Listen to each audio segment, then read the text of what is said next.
তারে ধরি ধরি মনে করি, ধরতে গেলে ধরা দেয় না।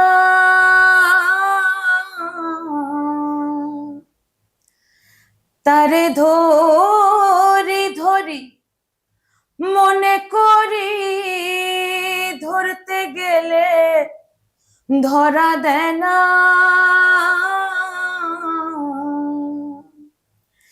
দেখেছি রূপসাগরে মনের মানুষ কাঁচা সোনা, দেখেছি রূপসাগরে মনের মানুষ কাঁচা সোনা। তারে ধরি ধরি মনে করি, ধরতে গেলে ধরা দেয় না। ধরি ধরি মনে করি, ধরতে গেলে ধরা দেয় না। দেখেছি দেখেছি রূপসাগরে মনের মানুষ কাঁচা সোনা, দেখেছি রূপসাগরে মনের মানুষ কাঁচা সোনা। বহুদিন ভাব তরঙ্গে ভেসেছি কতই রঙ্গে, বহুদিন ভাব তরঙ্গে ভেসেছি কতই রঙ্গে। সুজনের সঙ্গে হবে দেখা শোনা, সুজনের সঙ্গে হবে দেখা শোনা। তারে আমার আমার মনে করি, আমার হয়েও আর হইল না। আমার আমার মনে করি, আমার হয়েও আর হইল না। দেখেছি দেখেছি রূপসাগরে মনের মানুষ কাঁচা সোনা, দেখেছি রূপসাগরে মনের মানুষ কাঁচা সোনা। একটা ছোট্ট শব্দ মা, কিন্তু এই শব্দটার মধ্যে লুকিয়ে আছে অগণিত ত্যাগ, নিঃস্বার্থ ভালোবাসা। সন্তানের প্রথম নড়াচড়া থেকে শুরু করে তাকে প্রথম কোলে নেওয়া, হাঁটতে শেখা, তার প্রথম কথা বলা, বিশেষত মা বলতে শেখা, এইটা প্রত্যেকটা মায়ের জীবনের এই যে অধ্যায়গুলো, এই অধ্যায়গুলো এক একটা গল্প তৈরি করে। আমাদের মাতৃবৎসলের আড্ডায় আজকে পেয়ে গেছি সেরকম এক অসাধারণ মাকে। হ্যাঁ, সব মাই অসাধারণ। আজকে যিনি রয়েছেন তাকে আমরা মঞ্চে, টিভিতে, নানা জায়গায় গান গাইতে শুনেছি, তবে আজকে আমরা তাকে শিল্পী হিসেবে পাইনি, তাকে পেয়েছি একজন মা হিসেবে। আজকে আমরা পেয়ে গেছি সঙ্গীত শিল্পী কাজল লতাকে, তার সঙ্গে রয়েছে তার ছানাও। ছানা একটু বড় হয়ে গেছে যদিও, কিন্তু ওই যে বাবা মায়ের কাছে সব ছানারাই তো ছোট থাকে, মানে সব ছেলেমেয়েরাই তো ছানা থাকে, তাই তাকে আমি ছানা বললাম। তাহলে চলুন আজকে একটু তাদের সাথে আলাপ করে নিই। তোমাদের দুজনকেই মাতৃবৎসলে স্বাগত জানাই। আজকে কিন্তু আমি একেবারে মানে আমরা আর কি ইনফর্মাল আড্ডা দেবো, সেখানে কোনো রকম কোনো ফর্মালিটি থাকবে না, দুজনকেই বলছি। আর মা যেরকম তোমার সম্পর্কে বলবে, তুমিও সেরকম কিন্তু মায়ের সম্পর্কে বলবে। হ্যাঁ, চাইলে একটু হয়তো নালিশও করতে পারো, কোনো অসুবিধা নেই, কিন্তু আমরা সব কিছু শুনবো। আর দর্শক বন্ধুরা, আপনাদের কিন্তু আমাদের পাশে চাই। আমরা জানি মাতৃবৎসল আপনাদের ভীষণ প্রিয় একটি অনুষ্ঠান, আপনারা সবসময় সাথে থাকেন, এই পর্বেও আপনারা আমাদের সাথে থাকবেন, কারণ আপনাদের ছাড়া তো আমাদের আড্ডাটা জমবে না। তাহলে প্রথম তুমি যেদিন জানলে তুমি মা হচ্ছ, সেই মুহূর্তটা মানে আশা করি এখনো তোমার মনে আছে, তো সেটা যদি একটু বলো। সেই মুহূর্তটা তো কোনোদিনই ভোলা যাবে না। এটা তো আমার ওই দিন একটা নতুন জন্ম হয়েছিল, প্রত্যেক মায়ের কাছে, প্রত্যেক মায়ের যেটা হয় সেটাই আমার হয়েছিল। তো ভীষণই আনন্দ হয়েছিল, খুব ভালো হয়েছিল। আমিও মা হচ্ছি। তারপরে 9টা মাস কাটলো, নানান রকম ভাবে যুদ্ধ হলো। তারপরে যেদিন ওকে হাতে পেলাম আর কি, সেটা তো একটা অন্য অনুভূতি। আমার মনে হয় সব এই অনুভূতিটা আমি ঠিক ভাষায় হয়তো কথায় প্রকাশ করা যায় না, বলতে পারবো না। যে তোমার গান কি তখন চলছিল? হ্যাঁ, গান চলছিল একদম। যখন 11th স্টেজ তখন একটু অফ ছিল কিছুদিন, তারপরে আবার ওর যখন ও আসলো, তারপরে আবার শুরু হয়ে গেল। ওর 2.5 মাস বয়স থেকে আবার আমি স্টেজ করতে শুরু করলাম। তার মানে তুমি যখন মা হলে তোমার জীবনে কি মানে বড় একটা পরিবর্তন তো হয়েছিল বটে। হ্যাঁ, খুব বড় পরিবর্তনই হয়েছিল যে আমি মা হয়েছি। সব থেকে বড় কথা, আমার খুব মানে আমার মাকে তো আমি দেখতাম তখন, মানে সবসময় মায়ের একটা শাসনের মধ্যে থাকতাম। মা যেরকম বলতো সেরকমই শুনতাম। তখন কখনো ভাবিনি যে আমিও একটা এরকম জায়গায় আসবো, এরকম একটা পর্যায়ে আমারও আসতে হবে। যখন হলাম তখন ফিল করতাম যে মা যখন বকতো যে এটা করো না বা ওটা করো না, তুমি যখন মা হবে তখন তুমি এটা বুঝতে পারবে যে কেন বারণ করছে। এটা এখন আমি খুব প্রত্যেকটা মুহূর্তে মানে মা হয়ে যাওয়ার পর সত্যি আমরা বুঝতে সবাই পারি বুঝতে এই পারি এই জিনিসটা। ব্যাপারটা। তো তুমি যখন মা হয়ে গেলে, তো প্রথম যেদিন তুমি ওকে রেখে তুমি গান করতে গেলে, তো সেই দিনটা তোমার কাছে কিরকম ছিল, মানে তোমার মনের ভেতরে কিরকম হচ্ছিল? মানে আমি ওকে রেখে আমার যেতে হয়নি, যেহেতু আমার মা ছিলেন তখন। তো 2.5 মাস বয়স ওর তখন, আমি বললাম। তো ও ও আমার সাথেই গিয়েছিল। আচ্ছা, 2.5 মাসের বাচ্চা বাচ্চাকে আমার সঙ্গে গিয়েছিল, আমার হাজবেন্ড গিয়েছিল, মা গিয়েছিল, ও গিয়েছিল। তো আমি যখন স্টেজে গাইছি, ও গাড়িতে বসা ছিল মার কাছে কোলে, ছোট্ট তো একদম। তো আমি 1 ঘন্টা অনুষ্ঠান গাইবার পরে মানে আমার একটা মানে মনের মধ্যে একটা উদ্বেগ শুরু হয়েছে। 1টা ঘন্টা দেখছি না কি হচ্ছে না হচ্ছে। তো সেই বিষয়টা মানে আমার চোখে মুখে বোঝা যাচ্ছিল যে আমি একটা সমস্যা হচ্ছে আমার। তো আমার হাজবেন্ড সেটা কোনোভাবে হয়তো বুঝেছে। তো আমি ফট করে গান গাইতে গাইতে দেখছি যে একদম অডিয়েন্সের পেছন থেকে ওকে এরকম কোলে করে নিয়ে আমার হাজবেন্ড ঘুরছে, যে না, শি ইজ ওকে, ও একদম ঠিক আছে। আর ও মানে আমি খুব লাকি, ও খুব লক্ষ্মী মেয়ে। দুষ্টুমি করেই, খুব দুষ্টুমি করে, কিন্তু ও খুব লক্ষ্মী। ও ভীষণ কোঅপারেট করেছে আমার এই জার্নিটা আজকের ডেট অবধি। ও ভীষণ কোঅপারেট করে। মানে আমি তোমার বাড়ির লোকের পুরো সাপোর্টটা পুরো তুমি সাপোর্ট, পেয়েছো। একদম। সত্যি এটা খুব দরকার। এটা ছাড়া কিন্তু একজন শিল্পী সম্পূর্ণ শিল্পী হয়ে উঠতে পারে না, এটা ভীষণ জরুরি। একদম, মানে আমি যদি কোথাও মনে করলাম যে কোনো একটা অনুষ্ঠান বা কোনো একটা যাই হোক গানের, আমি হয়তো ভাবছি ওটাকে না করে দেবো, যাব না, ও কিন্তু সবার আগে বলবে তুমি কেন না করলে, আমি তো আমার পড়াটা করে নেব, বাহ, তুমি কেন না করলে, তুমি কেন এত স্যাক্রিফাইস করবে, তুমি জানো। মানে তোমার যে এই যে মা আর তুমি যে শিল্পী, এই দুটোর মধ্যে কখনো তোমার মনে দ্বন্দ্ব তৈরি হয়েছে? না, আমার সেভাবে আমি সেটা বুঝতে পারিনি, কারণ আমার বাড়ি থেকে কখনোই এটা বুঝতে দেওয়া হয়নি। ওকে আমি ফার্স্ট রেখে আউট স্টেশনে যখন যাই, মানে কলকাতার বাইরে অনুষ্ঠান করতে যাই, ওর বয়স তখন 2 বছর। একটু টেনশন হচ্ছিল, কিন্তু বাড়ি থেকে আমাকে বলা হলো কোনো টেনশন নেই, চলে যাও, আমরা 3-4 জন আছি ওকে দেখার জন্য, ওর কিছু হবে না। আর এখন তো আমাদের কাছে প্রযুক্তি অনেক এগিয়ে গেছে, মোবাইল আছে, ভিডিও কলে ওকে দেখতে পাবে, ও কখন কি করছে না করছে, আমরা এটা আপডেট দেব। মানে তুমি বাড়ির পুরো সাপোর্টটা পুরো পেয়েছো। পুরো একদম। মানে আমি এবার তোমার কাছে আছি, এই যে মা বললো যে বাইরে চলে গেছে, তুমি তখন 2 বছর বয়স, তারপরে সেই সময়টা হয়তো তুমি খুব ছোট ছিলে, কিন্তু এর পরে বড় হয়েছে, অনেকবারই মা বাইরে গেছে, তখন তোমার কিরকম মনে হয়েছে, মানে মা বাইরে থাকলে তোমার কিরকম মনে হয়? মা যখন বাইরে আউট স্টেশনে কোথাও যায়, আমি ওয়েট করি কখন আসবে, মানে যতক্ষণ না আসে ততক্ষণ তো ফোন করা যায় না যখন ইয়েতে থাকে। তো যখন আমার মা ফোন করে তখন আবার আমি হয়তো কোনো দিক থেকে বিজি বা ধরতে পারছি না বা পড়ছি, তো কখন আসবে সেটার জন্য মানে মা কখন আসবে, মানে এখনো বড় হয়ে গেছো, মা ছাড়া কিন্তু সত্যি মানে আমাদের প্রত্যেকের জগৎ কিন্তু অন্ধকার। মা এমনই একটা জিনিস। মা কি ফোন কলে একটু পড়াশোনার কথা বলে? হ্যাঁ, সেটা করতে থাকে না, বাইরে গেলেও সেটা চলে, পড়াশোনাটা বাদ থাকে না। না। হ্যাঁ, কিন্তু একটা জিনিস, ওর নামটা কিন্তু আমাদের জানা হয়নি, নামটা একটু বলে দাও। আরাধ্যা গোস্বামী। আরাধ্যা। আমরা এখন আরাধ্যার সাথে কথা বলছি। তো আরাধ্যা, ছোট্টবেলা থেকে তুমি দেখছো তোমার মা গান করেন, এই যে গান করার ব্যাপারটা তোমাকে কতটা টানে? মায়ের গান আমার খুব ভালো লাগে, আর মা যেই সাবজেক্ট মানে যেই গানগুলো গায় ওগুলো ছাড়াও আর যে গানগুলো গায় ওগুলো আরো ভালো লাগে, প্লাস যেই সাবজেক্টের উপর যে গানগুলো গায় ওগুলো তো আরো ভালো লাগে অন্যগুলো। মানে তোমার মা তো লোকগীতি, মানে একজন লোকসঙ্গীত শিল্পী, তো এই লোকগান তোমাকে খুব টানে? হ্যাঁ, মানে তুমি ওকে লোকগান শেখো? হ্যাঁ। তুমি লোক, তাহলে তোমার মুখে তো একটু গান শুনতেই হচ্ছে, শোনাবে একটু আমার দর্শক বন্ধুদের আর আমাদের একটু গান?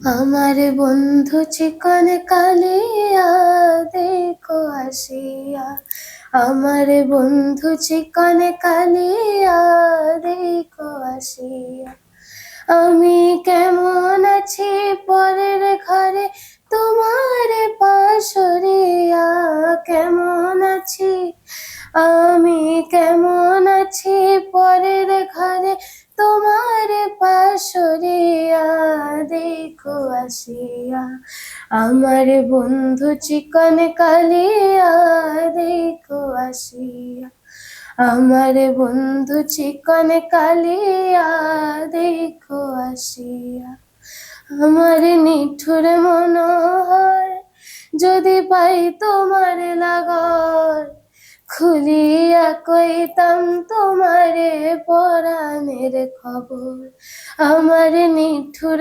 মনোহর যদি পাই তোমার লাগর, খুলিয়া কইতাম তোমারে পরাণের খবর, আমি প্রেম ফাঁসি লইয়া গলে যাই গো যদি মরিয়া, প্রেম ফাঁসি আমি প্রেম ফাঁসি লইয়া গলে যাই গো যদি মরিয়া দেখো আসিয়া, আমার বন্ধু চিকন কালিয়া দেখো আসিয়া।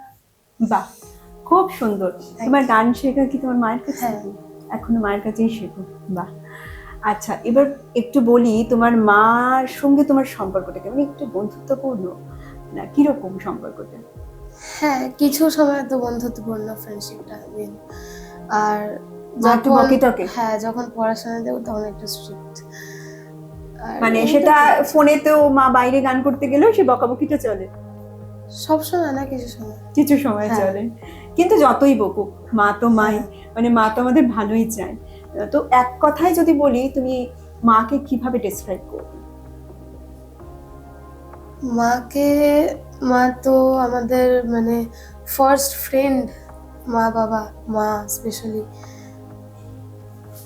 মা বন্ধুর মতনই। যখন প্রয়োজন হয় তখন আমরা মানে কিছু সময় আমরা কিছুর জন্য খারাপ হয়তো বলি, কিছু হয়তো মানতে চায় না, তখন হয়তো জোরে বলি, কিন্তু পরে সেটা রিয়েলাইজ হয় যে না, এটা হয়তো ঠিক হলো না। এটাই ফ্রেন্ডশিপ, আর কিছু। একদমই ঠিক বলেছে আরাধ্যা। মানে ওপারে যারা আছো, স্ক্রিনের ওপারে, তারাও কিন্তু অনেক সময় ভাবো যে বাবা মা বকলেই বাবা মা ভীষণ খারাপ হয়ে যায়। তা কিন্তু নয়, বাবা মারা কিন্তু সবসময় ভালোর জন্যই বকে। আমরা নিয়ে নিচ্ছি এখন একটা ছোট্ট ব্রেক, আবার ফিরে আসছি একটু পরে। কথা হবে, আড্ডা হবে দুজনকার সাথে।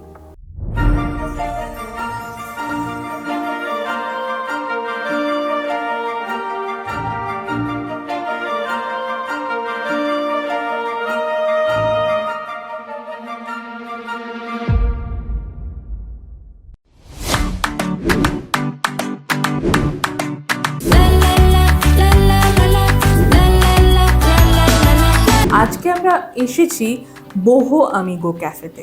Initially we started this cafe as a Mexican theme দিয়ে স্টার্ট করেছিলাম। থিমটা ওরকমই আছে, কালারফুল অ্যান্ড মেক্সিকান ভাইবস দিয়ে একদম, মানে একটা চিলি থিমস আছে।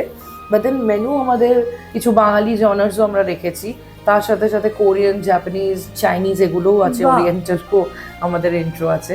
এই সব মিলিয়েই বোহো আমিগো। আসতে হবে বোহো আমিগোতে, আমাদের ক্যাফেতে আসুন সবাই, ডেফিনেটলি ট্রাই করুন। এরকম ইনোভেটিভ ডিশেস আরও অনেক আছে ডিশেস। এটা আমাদের বিকে ব্লকে, সল্ট লেক সেক্টর 2-তে, বিকে 313, গুগলে দেখতে পাবেন বোহো আমিগো ক্যাফে অ্যান্ড ডাইনার।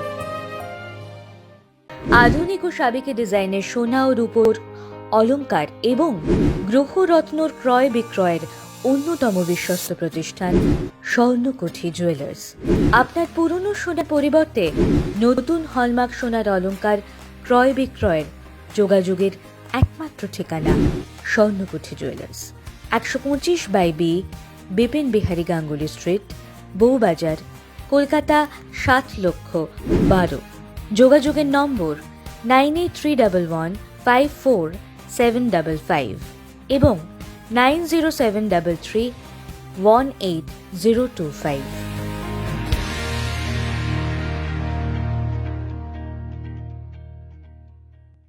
যদি নিজেকে সাজাতে চান নতুনভাবে, তাহলে আপনাদেরই স্টাইল স্টেটমেন্ট তৈরি করবে নতুন ট্রেন্ড। আর স্ত্রীর এক্সক্লুসিভ ব্লাউজের কালেকশানে আপনাদের ওয়ার্ড্রবের পুরনো শাড়ি পাবে নতুনের স্বাদ। তাই অভিনব ব্লাউজের কালেকশানের নতুন ঠিকানা হলো স্ত্রী। যোগাযোগ করুন 9674464184, আরেকটা নাম্বার হলো 9831251464।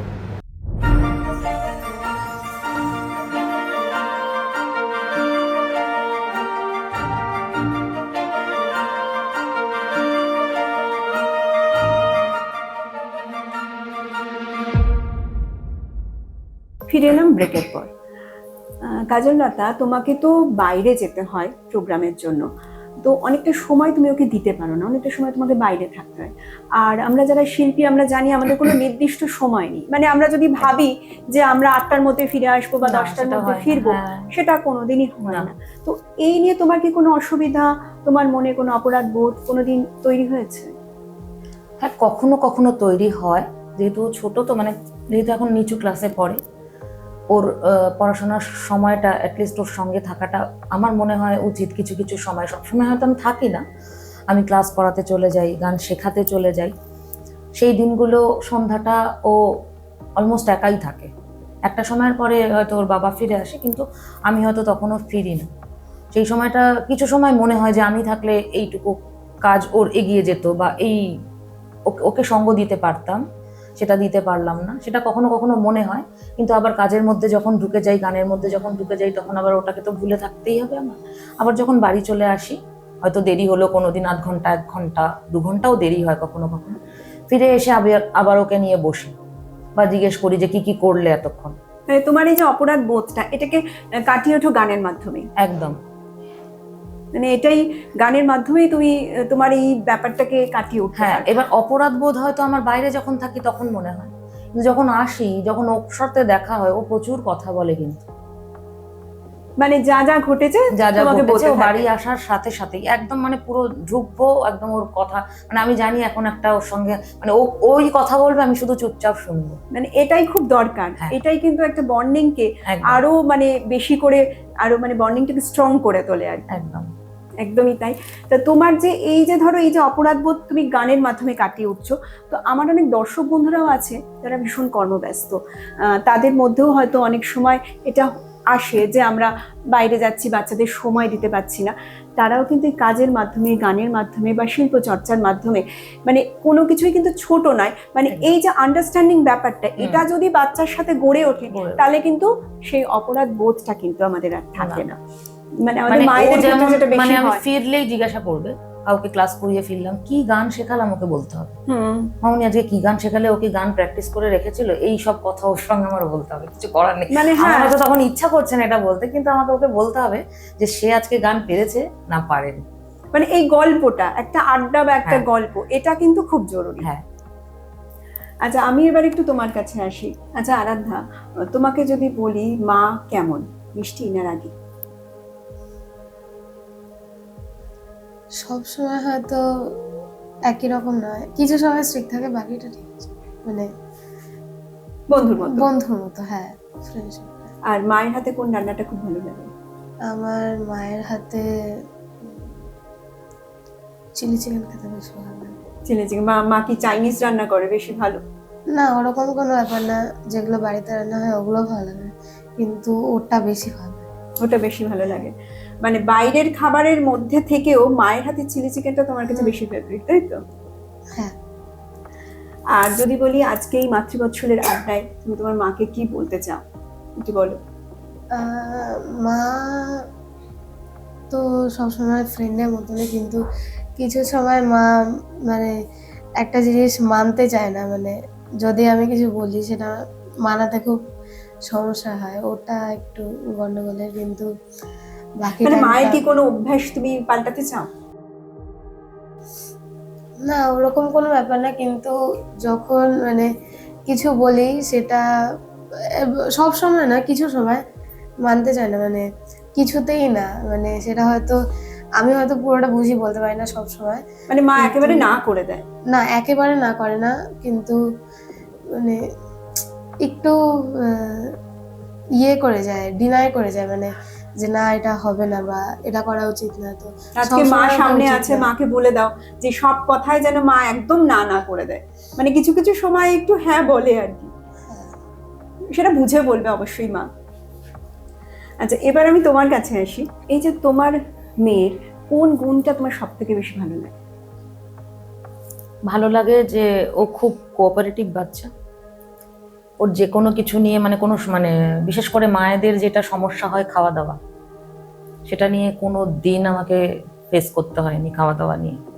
যা দাও তাই খুব খেয়ে নেয়। লক্ষ্মী, ওই তো বললাম ভীষণই, মানে ফার্স্টেই বলছি ও দুষ্টুমি করে, বাচ্চারা দুষ্টুমি করবে এটাই স্বাভাবিক, কিন্তু ও খুব লক্ষ্মী। মানে ওর কোনো এরকম নেই যে এটা হয়নি কেন, এটা আমি খাবো না, এটাও বলে না, ঠিক আছে। এবং ও যেটা আমার আমার মেয়ে বলেই বলছি না, মানে ওর যে গুণটা আমার খুব ভালো লাগে, হয়তো আমারও এটা নেই এই গুণটা, ও খাবার নষ্ট করা একদম পছন্দ করে না, ঠিক আছে। সামনেই বলে দেবে যে অনেক বাচ্চা আছে এরকম নিয়ে খায় না।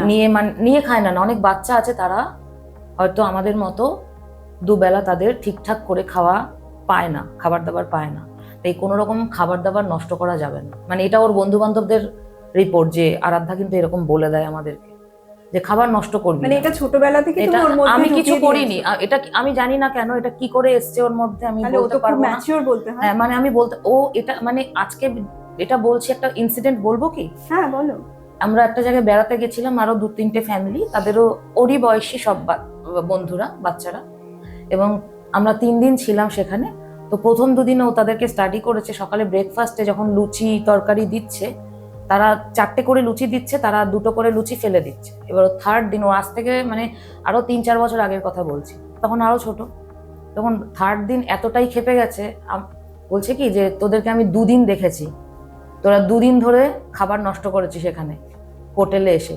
জানিস আমার মামুনি এক জায়গায় গান শেখাতো, সেখানে কত মেয়েরা, ছেলে মেয়েরা খাবার দাবার ঠিক করে পেত না, তাদের বাবা মা অনেকের নেই। একটা অনাথ আশ্রমে আমি অনেকদিন আগে ক্লাস করাতাম। তো কেন খাবার দাবার গুলো নষ্ট করছিস? যখন খেতে পারবি না তাহলে 2টো করেই লুচি নেওয়া উচিত ছিল, কেন নষ্ট করলি? এটার জন্য তো পে করতে হবে। বাহ, ও তো খুব ভালো, মানে মানে খুব এটা mature। অনেকদিন আগে থেকে, আমি কোনোদিনই এটা ওকে বলিনি, কিন্তু এটা আমি নিজের কোনোদিনই থেকেই এটা ওটা তৈরি কিভাবে হয়েছে। শিখেছে আমি নিজেও জানি না। সত্যি এটা তো ওর থেকে কিছু শেখার আছে। এটা আমি নিজে, এবং খুব মানে আমি নিজে খুব অবাক, যেটা কিনা মায়েরা প্রথম একদম 7 মাস বয়স ওর যখন বেস্ট ফিড ও অনেকদিন করেছে, এবং ফিডিং থেকে যখন আমি খোলা ওকে খাওয়ানো শুরু করেছিলাম, আমি খুব ভয়ে ছিলাম, এই আজকে শুরু করলাম, হয়তো 2-3 ঘন্টা আমাকে এইখানেই ওর সঙ্গে দিতে হবে। মানে কি বলবো, 20 মিনিটের মধ্যে খাওয়া দাওয়া শেষ। আমার মা বলছে কি হলো, খাইয়েছিস নাকি ফেলে টেলে দিলি? আমি বললাম না, বাবা আমি পুরো খাইয়ে দিয়েছি। মানে ছোটবেলা থেকে ও একদম, কিন্তু ভীষণ কোঅপারেটিভ। বললাম তো, কাঁদে তো নেই, মানে কান্নাকাটি, খাওয়াতে গেলে চিৎকার চেঁচামেচি কোনোদিন করেনি।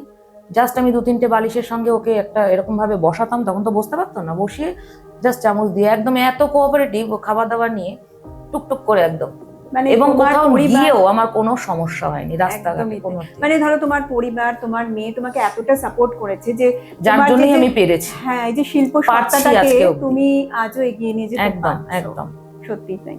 আমাদের অনেক দর্শক বন্ধুই কর্মব্যস্ত জীবনের মধ্যে দিয়ে কাটাচ্ছে, আবার অনেকে শিল্পীও রয়েছে।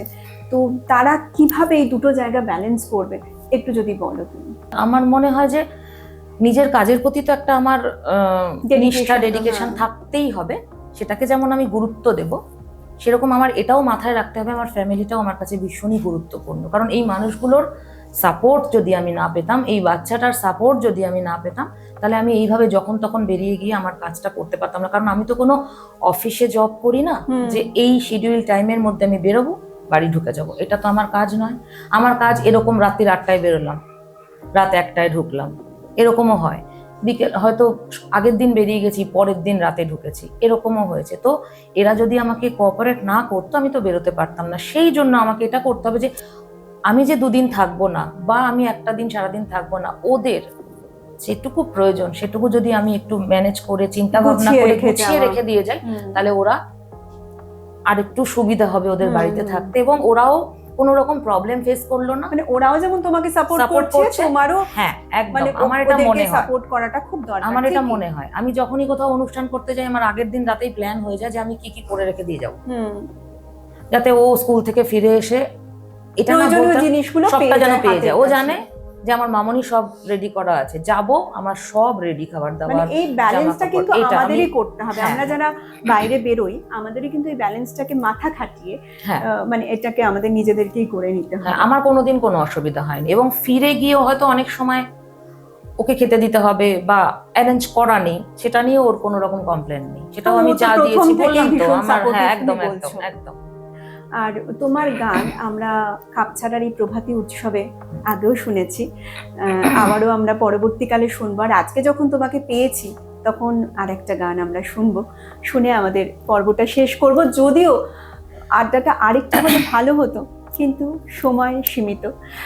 তাহলে তুমি যদি আমাদের একটু গান শোনাও। আচ্ছা, তো আমি একটি ভবা পাগলার গান অল্প একটু শোনাই। তুমি ভেবেছো কি মনে এই ত্রিভুবনে, ভেবেছো কি মনে এই ত্রিভুবনে যাহা করে গেলে কেহ জানে না, বারে বারে আর আশা হবে না, বারে বারে আর আশা হবে না। ভেবেছো কি মনে এই ত্রিভুবনে, ভেবেছো কি মনে এই ত্রিভুবনে যাহা করে গেলে কেহ জানে না,